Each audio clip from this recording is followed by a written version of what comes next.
Good morning, lovely people. It's such a beautiful day. It's Friday.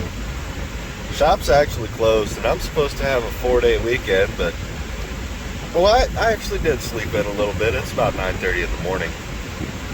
But yeah, I'm headed to the shop because this lovely 2018 Ford Focus decided it needs major repair.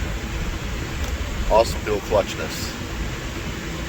Guys, they could have built these cars so much better, but they just won't, because what's to keep you from buying new cars if they're just good? Not to mention, this thing's due for its 100,000 mile maintenance. It's driving kind of silly, something off with the suspension. It's got a clunking noise. I suspect it's a bad motor mount. Yeah, I'm gonna tear into this thing and probably spend all day and a lot of tomorrow during my 4-day weekend working on this lovely 2018 Ford Focus. See, there's a reason for my sentiment, sarcasm if you will. I went back to work in a shop because it pays enough to get by and has a normal schedule, 8 to 5 Monday through Friday, not some screwball moving around shit that the factories were doing with me. Anyways, when I went back to work in the shop, I said, I don't want to do any major repairs. I'm just burnt out on that heavy work and doing it all the time. And they were cool with that. The shop's been really great. But the stuff around my house, on the other hand, has been a different story. So as soon as I get back to work in the shop, the woman's car decides I have to pull the transmission out. That's not a fun job. And then my car overheated, my daily driver Honda, that'll be another video. It's getting an engine. So, yeah, it's like the planets aligned and said, no big stuff, huh? Well, we'll see about that. Well, here we go. Just drove it in here, so it's boiling hot. Get the air box out of the way. Battery box. Just peel all the crap off the top of the transmission. Pick it up. Pull the wheels off. Pop the axles out. Start working through the mounts. Gonna have to use my hands here, so not gonna be a whole lot video here, but if I run into anything that I think would be helpful, I'll shoot it. Alright, it's probably been 10 minutes or so. That little thing holds the intake on, the snorkel. 415 millimeters holding on the battery plate. 310s holding on the plastic part. You got to take the damn plastic box apart to slide the battery out the front. It's for genius.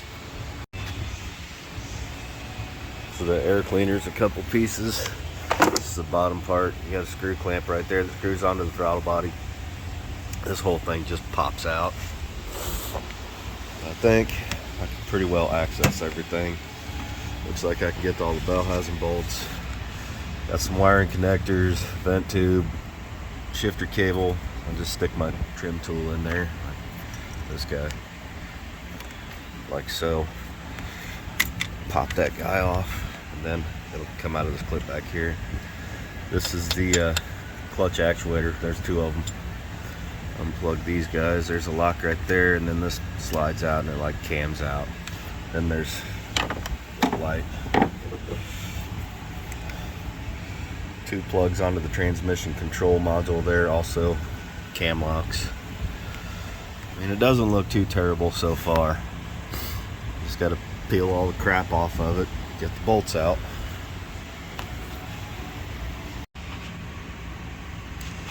That shifter cable down in there is a bit of a pain in the ass. It's on a little bracket buried under everything in there, but you can see it and get in there. You gotta squeeze these little tabs right here and pull it straight towards you.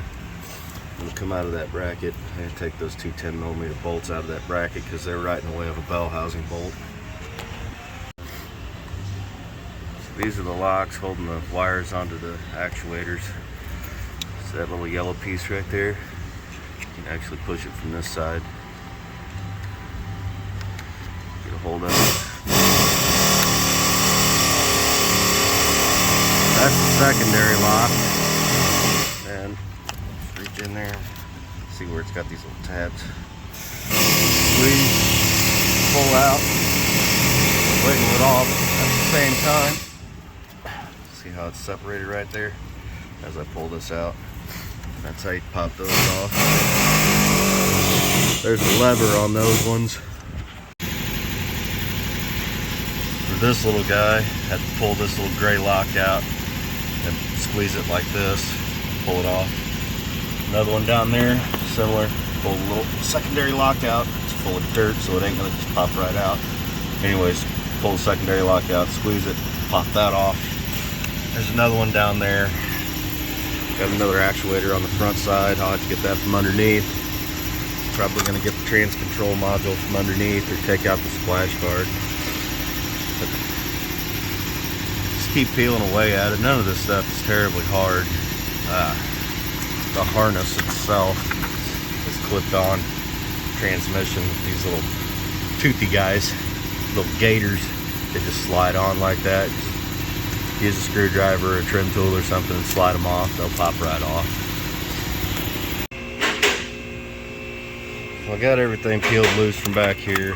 That's the front end of the battery box right there. It's also got a fuse block built into it. All the sensors and stuff unplugged. Wiring loose of the transmission, shifter cable off, bracket off. So now, get out the resonance chamber. Just take these things off right here for the sake of room, because I'm going to have to shuffle this stuff around. That's the mount for the transmission. I'll take all that out. But right now, I'll pull this stuff out so I got room. Unplug the trans control module. Jack it up, take the starter off, and see what's up underneath. Give you a little tip about these cars. Transmission control modules are a pain in the ass. If you have one, you probably know that. But you want to go through and clean up your grounds real good. This is the one that goes on the frame rail. Just clean all the crap off of it. Knock some paint off of this. Get a good solid ground right there. Put your bolt back in and just spritz something over it to keep it from rusting out. Same thing with the main ground right there off the battery. Same thing with this ground. That goes onto the starter or transmission case. I'll know when I get under there. But yeah, make sure all your grounds are good and clean. I don't know why they just stuck them on paint. So the box on the transmission control module. Tried to do this with one hand when I really need three. On the top side up here, there's a little tab you got to push down to be able to flip that gray lever up, and that'll push the connector off at the same time. Yeah, I'm gonna need both hands to do that. But there's a little tab sticking up right there in the middle. When you push that down, slide this, there it went. Kind of wiggle it as you go, and it'll push itself out. Like so. See how she came out? So now that I got them out, this is a little tab right here you push, and it releases this little gray lever.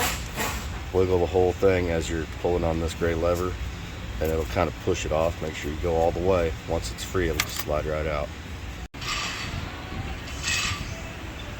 Underneath, take off the outdoor carpet. It's a bunch of T27s holding it on. And there's the main ground, 13 millimeter. Take off that heat shield from the starter, unplug the starter, take the hot cable off, pull the bolts out of the starter, pop that out, because that's how you got to reach in to get the what should be torque converter bolts, but they're actually clutch nuts. Slide all this stuff off of here and get onto the heavy.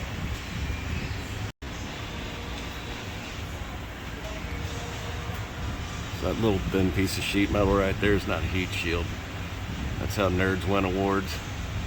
Has two 10 millimeter nuts holding it on, and every bit of wiring and hose and all that has a little plastic clip holding it to that.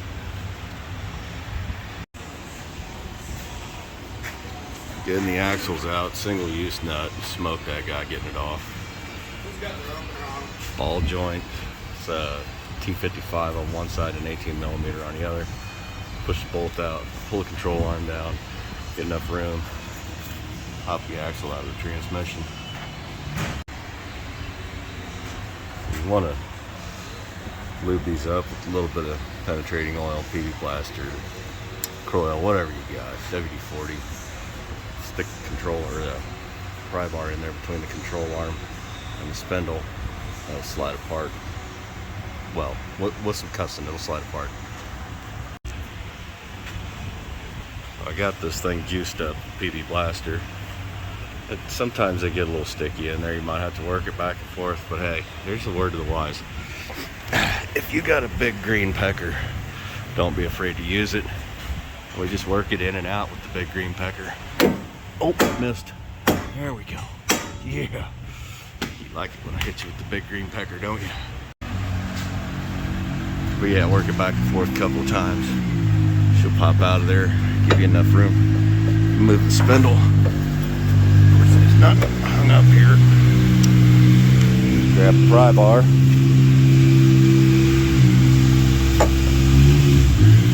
Reach in there. Behind the cup on the axle like so. Give a couple of taps. I guess I need both hands. Sometimes these snap rings are a bitch. In the interest of making less mess, because I am going to have the transmission on its side using the tool to swap the clutch. 8mm X. That's drain. There's only a couple quarts of juice in it. When you go back together, save yourself a headache later and add some General Motors to it, because how you fix a Ford? Put General Motors on it. That's the Synchro Mesh manual transmission fluid for GM. And this is a get rack transmission, so it's going to be fine. Yeah, it was just a couple quarts. Alright, so I got the ball joint free and the axle loose in the hub. This is the passenger side axle. There's a bracket. I can get light in there. That guy right there, he's got two 13mm self-locking nuts holding that little strap on. The research I've seen and the stuff I read in the database says that this is single use. I'll look into that when I get it apart. Yeah, I don't know why they would call this stuff single use. I marked it to make sure it goes back on the same way it came off. But it's a stamped piece of steel. All it's doing is holding the bearing in place. I mean, you really shouldn't reuse these, but I'm going to do it anyway. I'll let you know if the axle falls out, but I really don't think it will. It just goes on over that bearing. So this is a toolkit for the clutch because it's kind of pressed on. These neat looking little anodized red things are supposed to plug the axle seals. You know, this being one of those Chinese Amazon specials at a great price, you know. Sure looks cool. Oh, it almost worked. Fuckers. About to start pulling other stuff off. So this is a new clutch. It's got the studs on it. This is what bolts to the flex plate, flywheel, whatever you want to call it. To get to those, you got to reach in through the starter hole. Let's see if I can get in there. That little piece of rubber right there is underneath the starter. So once you get the starter out, just reach in there and slide that guy right out. You'll be able to access the nuts on the clutch.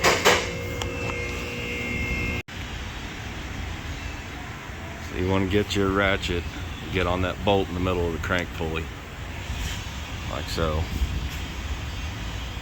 It's 21mm or 13/16. Spin the engine clockwise only. That's important. If you go counterclockwise, you're gonna cause yourself a real bad time. and then reach up through there above the oil filter and the little hole and get the nuts off of the clutch.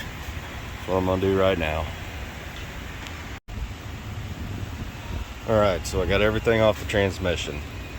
Guys, before anybody says anything, I'm aware that I could have left the harness attached, but I also pulled out a sensor because you're going to be jiggling this thing around in the car and you're going to be standing it up and all that. You don't want to risk damaging this stuff.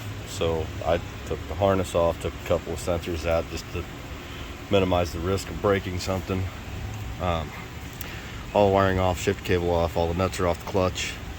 There are 3 bell housing bolts down in there. There's one, and there's a couple under there going this direction. I loosened this, but what I'm gonna do is get these bell housing bolts out, raise it up, get that lower mount out, and there's a couple other bolts going in from this direction, and there's some underneath as well. But I'm gonna raise it up, get the transmission on the transmission jack, and climb up on a step ladder to reach over the top and take this mount, because as soon as this mount comes out, the whole thing's going to want to roll. Also need to get a support brace to dangle the engine, because honestly I don't really trust it, because there's a failure prone crappy mount, and that's really about it. So yeah, I just don't believe the engine's going to hang there nicely. Let me get this figured out, get set up, and I'll get back to you. Okay, plan has been hatched from broken eggs, because Ford genius. Okay, so this is really the only torque mount on the entire drivetrain. It just has the one at the front of the engine up top and the back of the transmission up top, and it all kind of hangs off of that. So what I'm going to end up doing is putting a pole jack right here to support the engine. Hopefully it doesn't get in the way of the transmission jack that this is going to end up on. I'm going to use that staircase over there, climb over the top, pull that transmission mount. I hope this all works out. Looks good on paper. Weapon of choice for those bell housing bolts: a flex head ratchet, long extension, it's like 12 inches, and a swivel socket, it's 13 millimeter. Just reach in there and pull them all out. Okay, got the 3 bolts out from across there. These guys. Cracked loose the 3 bolts holding the mount to the transmission, and the 18 millimeter holding the mount, the top of the mount bracket to the frame of the vehicle. Saved myself a little struggle when I'm up there on the ladder. Get underneath, get all the holding apparatuses set up. Apparatuses, yeah, that sounds right. Here's something noteworthy. Those 2 bolts up there beside the catalytic converter. See, they got that crap on the threads. I don't know if that's some kind of sealer, or it's probably just corrosion from dissimilar metals. You know, steel bolt into aluminum. But this lower bolt is going to stay in here because I'm not taking the exhaust system off. It'll clear the transmission, it's loose. But that top one's a little fiddly. It will slide out. So I used a flex head ratcheting wrench on those. If you're doing this on your back out in the driveway or something,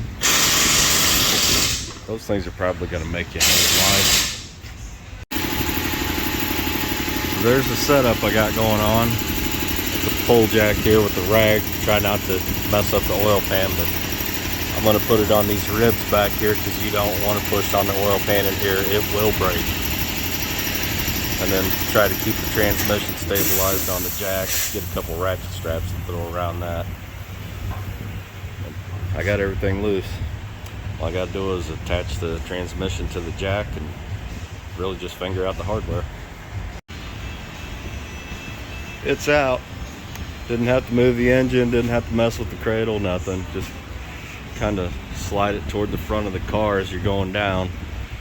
Once you got it free of the flywheel, it sticks out about 10 feet. Probably not gonna be able to do that on the driveway. Moving forward from here, I'm going to take out this snap ring. That little gear comes out. Then attach the tool over there. Alright, so now I can go after what I'm actually doing here. So, this snap ring right here got to come out, and this spline gear right here will slide out. There's a line, little laser mark right there. This stuff has to be lined up and go back together. It's also on the new part. But for this snap ring, you just kind of get in these little slots right here, work it up like that, put the phone down so I don't let this thing launch. You did get a new one if you got the rep set, the luck rep set. I'll cover all that when I get back to it. Okay, so this particular set did come with everything necessary to do this. The next step is pop this snap ring out right here, and that'll free everything up so I can attach the tool and start pulling this guy out. Show you the set. If I can get a number on it. This is for the DCT crap, but yeah, it's the luck rep set. It comes with new dual clutch. That's the spline out of the middle. I'll have to pop that snap ring out, get all this ready to go. All new hardware. Don't reuse any of the hardware. New springs, new forks. This slides over the input shaft in the middle. These are basically your throwout bearings. That smaller snap ring I was just pointing at, and all this hardware holds all this stuff on. Back over here, move forward with getting this guy out, and then I'll get the tool attached. Okay, so I'm about to start pulling the clutch out. This kit I got from Amazon. I mean, these guys don't fit the axles. You know, they're supposed to stay in the seal. It was a cool idea, but they need to be a little bit bigger. Anyways, other than that, this kit is great. It's billet tools.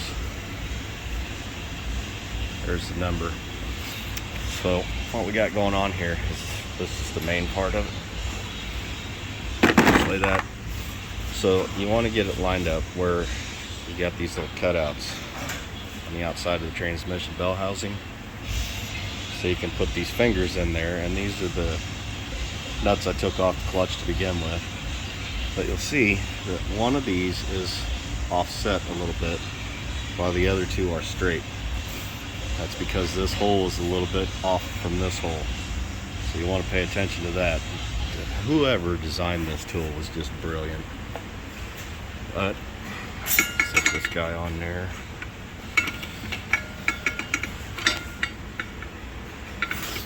Like that. And grab your nuts. Grab your nuts and fondle them. Make sure you have the contact here. There's 3 of them.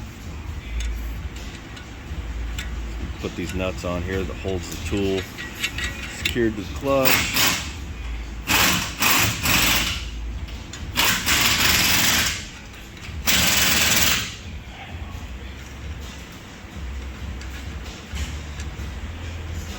Jeez, struggling. I'll tell I drank a case of beer last night. And then I got the pusher bolt that goes through the middle. Now, I'm not going to sit here and fiddle with this on video, but really all you do is tighten this down and it'll push against the input shaft in there, and that'll pull your clutch off. I'll get that done, I'll be right back. Okay, then it's a convenient little handle to pick that clutch up because, well, for a clutch it's pretty heavy. There's a smaller one and a larger one that goes over the throwout bearing. This guy right here. Make sure those are seated correctly. There's like a little lip you can see. that sits in there facing up like this. It's the same story on the bigger one.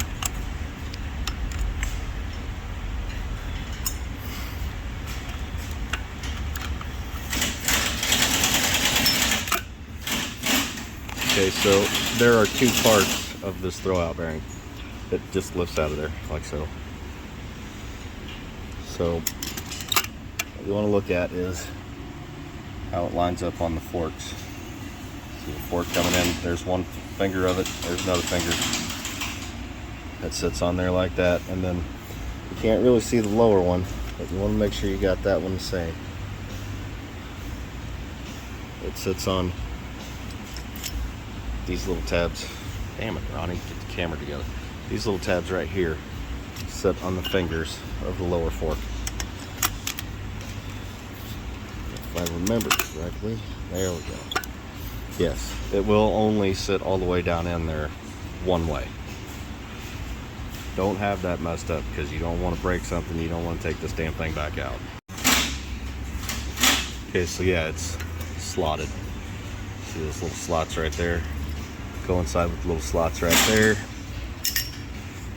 This piece right here is also included in the new kit over there, along with both forks, the springs, all the hardware. There's two Torx bolts right there and right there holding the fork assembly down, and then these are inverted forks, so E-Torx. You loosen these, take all four of these out, that fork comes out. Big fork on top, little fork on bottom. Alright, so I got all those loose. The two down there are T45. These are E10s. See.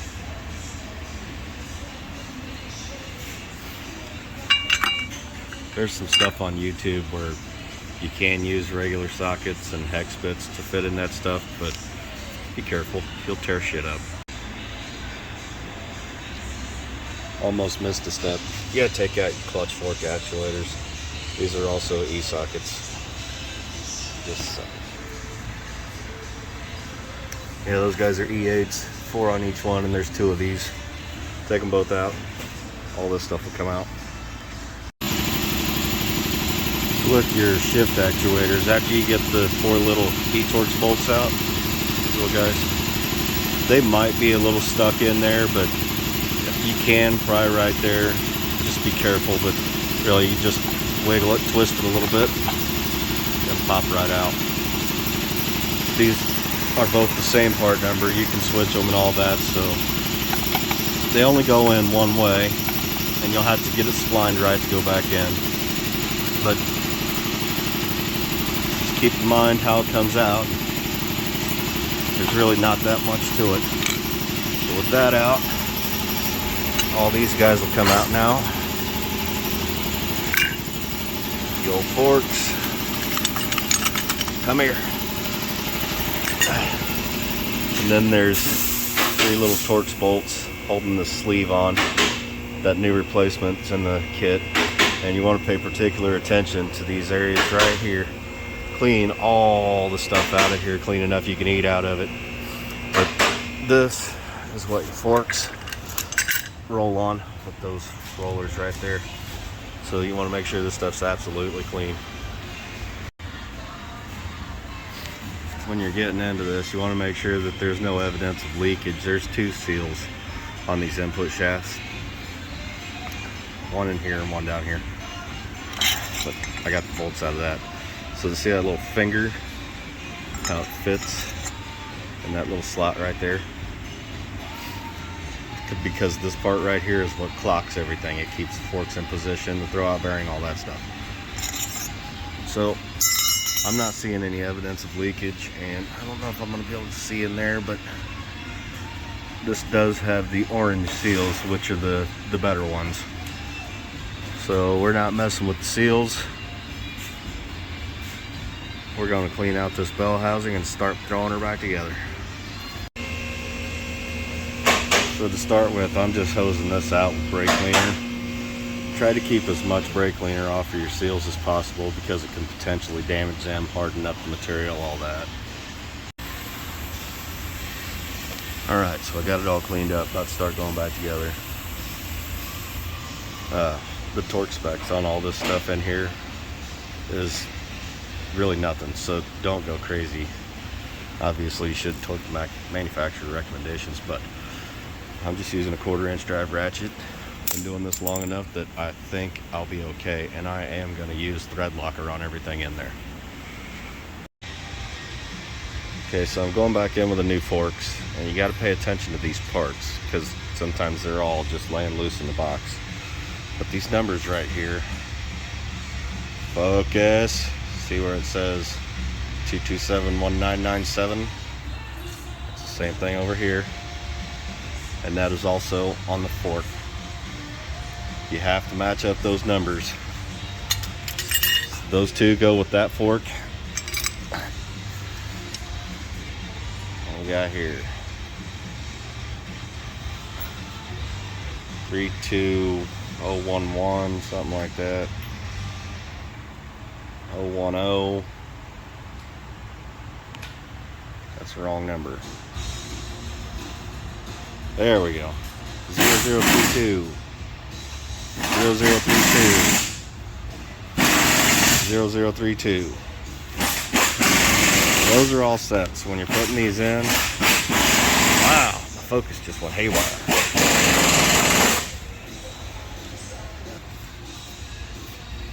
Also, like I said, this kit came with all new hardware. So big one goes, or little one goes in first because that's on the bottom. Big one goes on top of that. This one's here, good. And the little one goes right there.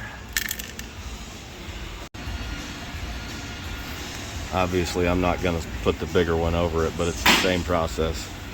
So what I'm going to do is go ahead and get the thread locker on and get everything bolted down in there and set the throwout bearing and the little washers on, and I'll come back when I get to that point.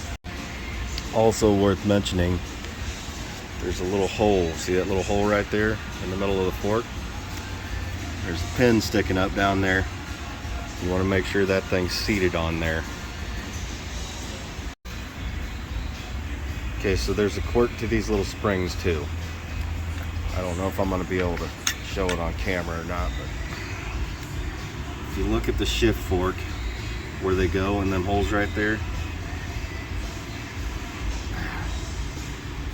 now maybe you can barely make out that little laser mark. There's one on both sides. Those need to coincide with these lines right here. It doesn't matter which ones, just line up these lines with that laser mark, because these are kind of humped up, so it sits right. Sort of like that.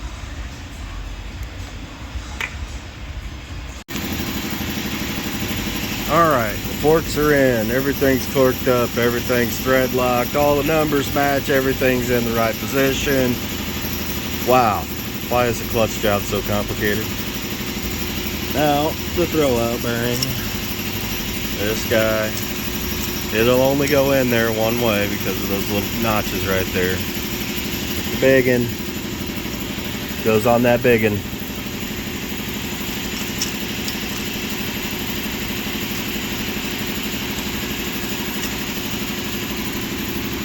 Come on now.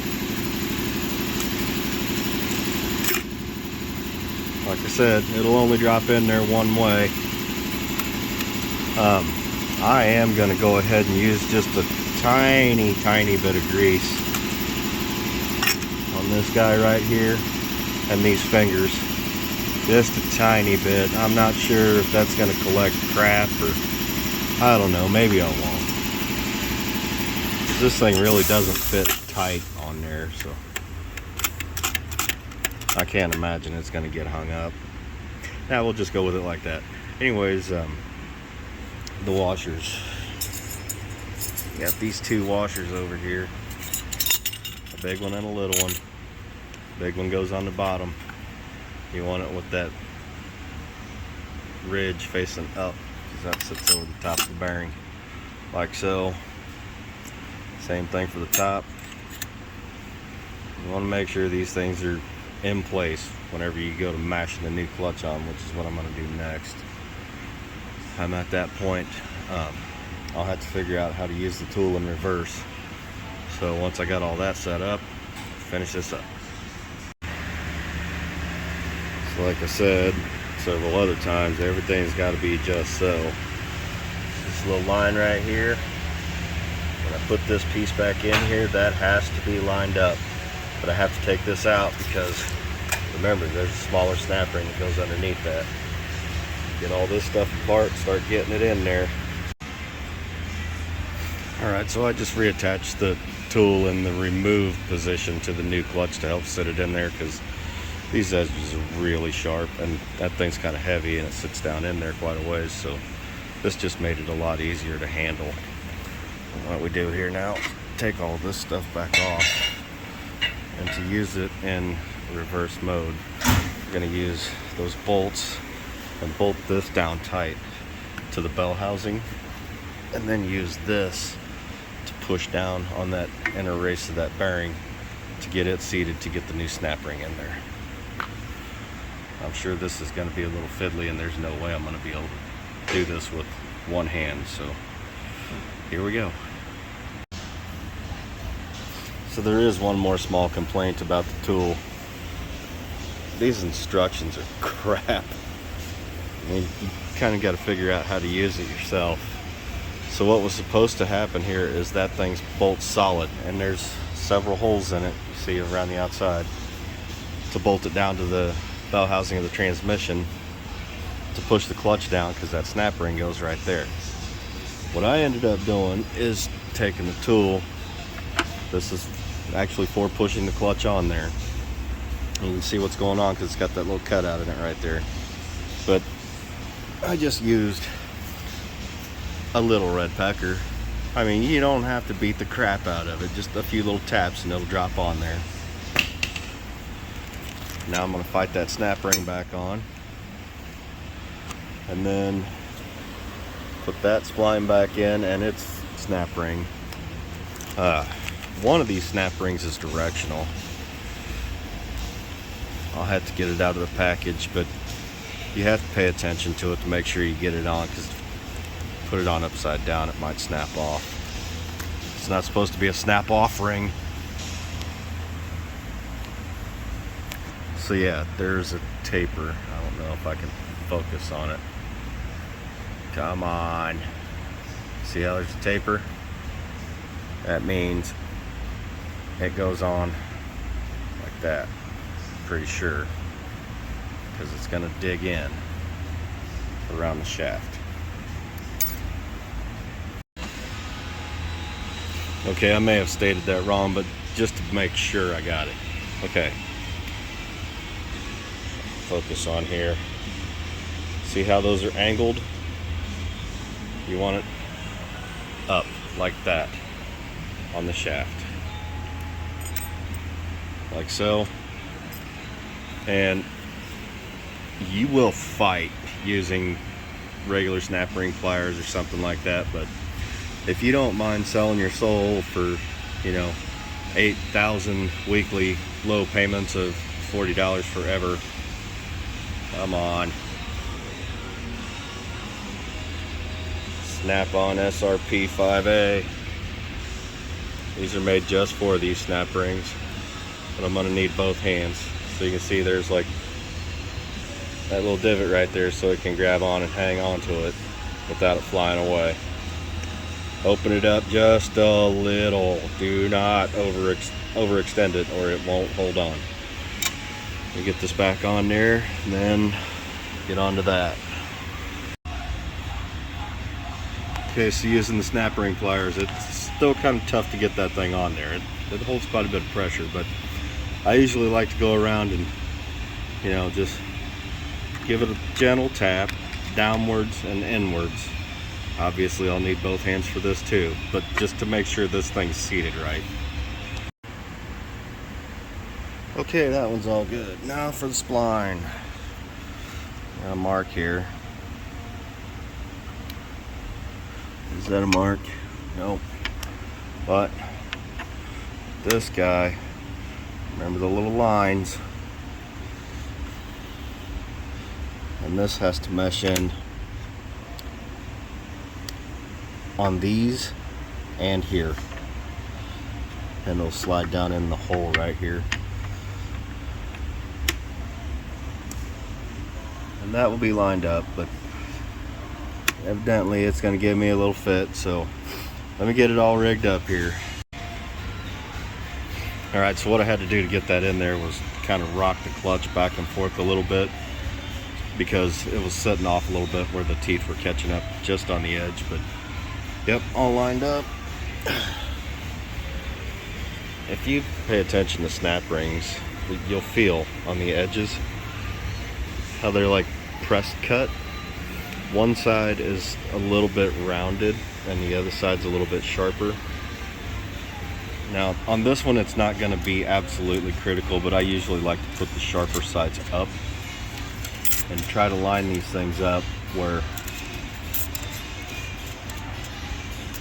you got as much contact as possible to get this guy in there. So again, I just went around with the flat screwdriver and that little plastic hammer, just giving a little tap like two trailer park girls going around the outside, opening that clip as much as possible to make sure it's seated as good as possible.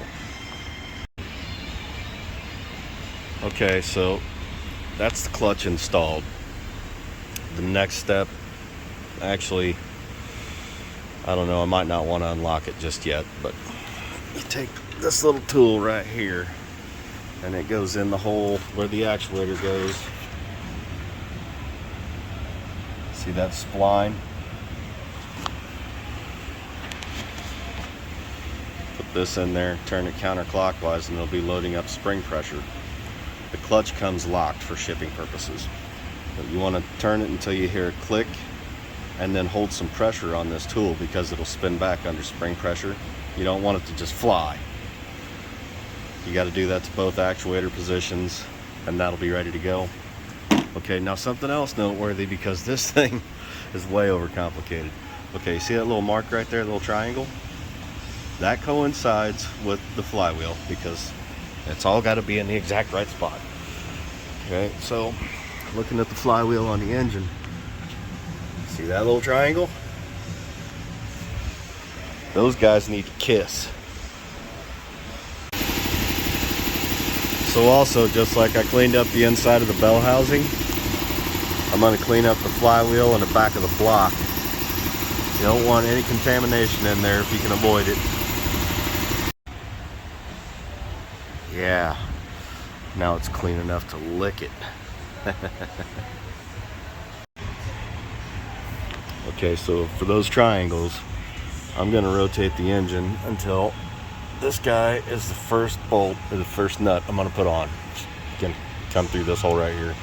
So I'm going to rotate the engine around. Remember, clockwise only from the front of the crankshaft. I'm going to rotate the engine around so this is over here by the starter hole. And I'll position the clutch the same way. Oh, in regards to the unlocking process, I'm going to leave that the way it is for the moment. I think because I want to be able to rotate that if necessary. Alright, so I think I've covered all of the important stuff. I'm not going to do a video of, yeah, maybe that'll make my beard brown, black, whatever. Getting old. I've already covered all the important stuff, so I'd like to have some kind of weekend. It's a holiday weekend, supposed to have a 4-day weekend, and here I am at the shop. Anyways, just going to jam this thing back together. Hope the video is helpful to people looking, or you know, maybe if I wasn't so damn hungover, I might have been more entertaining in the process. I think all I really did was hit things with my big green pecker. Take care, guys.